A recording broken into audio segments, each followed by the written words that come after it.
लुधियाना के गांव साहनेवाल से शुरू हुआ सफर आज माया नगरी मुंबई में खत्म हो गया। धर्मेंद्र ने 60 के दशक में अपने अभिनय का सफर शुरू किया था। वह बॉलीवुड में सबसे ज्यादा हिट फिल्में देने वाले कलाकार हैं। पंजाब के एक गांव से निकलकर वे माया नगरी पहुंचे थे और उसके बाद उन्होंने दुनिया भर में अपना नाम कमाया। 6 दशक तक फिल्मों में अभिनय करने वाले धर्मेंद्र ने अपने करियर में लगभग 300 से ज्यादा फिल्में की। इस दौरान उन्होंने हर तरह के किरदार को बड़े पर्दे पर उतारा। फिल्मों की वजह से धर्मेंद्र की जितनी चर्चाएं रही, उतनी ही चर्चा उनके निजी जीवन को लेकर भी रही। आज धर्मेंद्र की भावी पीढ़ी ने उनकी अभिनय की विरासत को संजोए रखा है और लगातार आगे बढ़ा रहे हैं। आज हम जानेंगे कि धर्मेंद्र के करियर, स्टारडम पाने की कहानी, निजी जीवन और उनके साथ जुड़े कुछ चर्चित किस्से हमेशा लोगों के दिलों में राज करते रहेंगे। कैसा रहा धर्मेंद्र का शुरुआती जीवन? पंजाब के लुधियाना जिले के एक गांव नासराली में धर्मेंद्र का जन्म 8 दिसंबर 1935 को हुआ था। धर्मेंद्र का पूरा नाम धर्मेंद्र केवल कृष्ण देओल था। पिता का नाम केवल कृष्ण और मां का सतवंत कौर था। धर्मेंद्र का शुरुआती जीवन सानेहवाल गांव में ही गुजरा। सरकारी स्कूल में पढ़ाई लिखाई पूरी हुई। इसी स्कूल में हेडमास्टर उनके पिता थे। धर्मेंद्र ने पंजाब यूनिवर्सिटी से अपनी हायर एजुकेशन की पढ़ाई पूरी की। फिल्म फेयर मैगजीन ने एक न्यू टैलेंट कंपटीशन करवाया जिसमें विजेता धर्मेंद्र बने। इसके बाद अभिनय करने की चाहत लिए वे मुंबई पहुंचे और लोगों के दिलों में राज किया।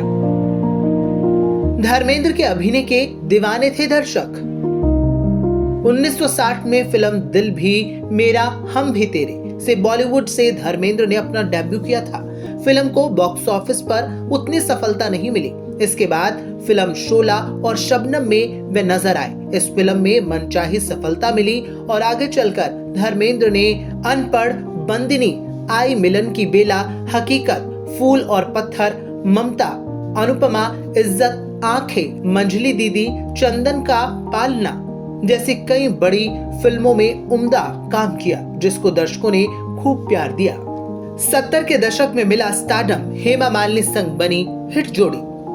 धर्मेंद्र ने करियर के शुरुआती 10 सालों में खुद को उम्दा अभिनेता के तौर पर बॉलीवुड में स्थापित कर दिया था। 70 के दशक में आकर उन्हें स्टारडम मिला। इस दशक में वे सबसे ज्यादा हेमा मालिनी के साथ फिल्मों में नजर आए। उनकी जोड़ी को बड़े पर्दे पर दर्शकों ने खूब पसंद किया। इस दशक में उन्होंने कई हिट फिल्में दी। हेमा मालिनी के साथ धर्मेंद्र सीता और गीता, तुम हसीन मैं जवान, शराफत, नया जमाना, राजा जानी, जुगनू, दोस्त, पत्थर के फूल, शोले, चरस, माँ, चाचा भतीजा और आजाद जैसी फिल्मों में बतौर हीरो दिखे थे। इसी दशक में उन्होंने मेरा नाम जोकर और मेरा गांव मेरा देश जैसी फिल्मों में भी उम्दा किरदार निभाए थे और इसी की वजह से वे बॉलीवुड के सबसे बड़े सुपरस्टार में शामिल हो गए। 80-90 के दशक में कैरेक्टर रोल में दिखने लगे थे धर्मेंद्र।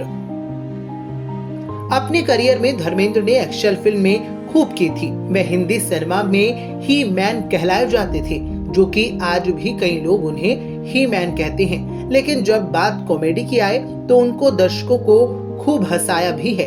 चुपके चुपके, प्रतिज्ञा से लेकर यमला पगला दीवाना तक की कॉमेडी फिल्मों में भी उन्होंने अपना उम्दा अभिनय किया।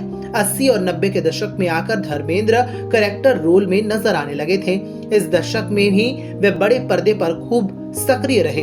उनकी फिल्मों की लिस्ट भी काफी लंबी है। इसमें प्यार किया तो डरना क्या, लाइफ इन मेट्रो, जानी गद्दार अपने जैसे चर्चित फिल्मों में वे शामिल रहे। 68 साल की उम्र में साल 2023 में वे फिल्म रॉकी की रानी की प्रेम कहानी में नजर आए थे। शबाना आजमी के साथ इस फिल्म में किसिंग सीन देकर उन्होंने हंगामा मचा दिया था और 89 साल में 2024 में आई शाहिद कपूर की फिल्म तेरी बातों में ऐसा उलझा जिया में भी वो दिखाई दिए थे। अब साल 2025 में उनकी एक फिल्म 21 रिलीज होने वाली है, जो संभवतः उनकी आखिरी फिल्म होगी। वीरू का आइकॉनिक किरदार आज भी लोगों के दिलों में कर रहा है राज। धर्मेंद्र ने अपने करियर में लगभग 300 फिल्में की थी, लेकिन फिल्म शोले में उनके करियर की सबसे यादगार फिल्म मानी जाती है। इस फिल्म में उनका निभाया वीरू का किरदार अमर हो चुका है। धर्मेंद्र का नाम लेने पर सबसे पहले यही किरदार दर्शकों को याद आता है। हाल ही में इस फिल्म ने अपनी गोल्डन जुबली भी पूरी की है। दर्शकों के बीच धर्मेंद्र का निजी जीवन भी काफी सुर्खियों में रहा। धर्मेंद्र अपने फिल्मों के कारण ही नहीं बल्कि अपने निजी जीवन के कारण भी काफी चर्चाओं में रहते थे। धर्मेंद्र ने 2 शादियां की थी। पहली शादी कम उम्र में ही प्रकाश कौर से की थी। वहीं प्रकाश कौर और धर्मेंद्र के 2 बेटे और 2 बेटियां हैं, सनी देओल और बॉबी देओल। पिता की विरासत को बॉबी और सनी ने आगे बढ़ाया। दोनों ही बॉलीवुड में चर्चित एक्टर बने। धर्मेंद्र और प्रकाश कौर की बेटियों के नाम अजीता और विजीता हैं। साल 1900 में धर्मेंद्र ने एक्ट्रेस हेमा मालिनी से दूसरी शादी की थी। हेमा मालिनी और धर्मेंद्र की भी 2 बेटियां हैं, ईशा और आहना। ईशा ने कुछ वक्त फिल्मों में काम किया, वहीं आहना कभी एक्टिंग की दुनिया में नहीं आई। खैर, ये था बॉलीवुड के दिग्गज अभिनेता धर्मेंद्र का यादगार सफर। इस दुनिया को भले ही धर्मेंद्र ने अलविदा कह दिया हो, लेकिन उनके लाखों चाहने वाले और दर्शकों के साथ हम सभी के दिल में वे हमेशा राज करते रहेंगे। Bureau report, PTC news.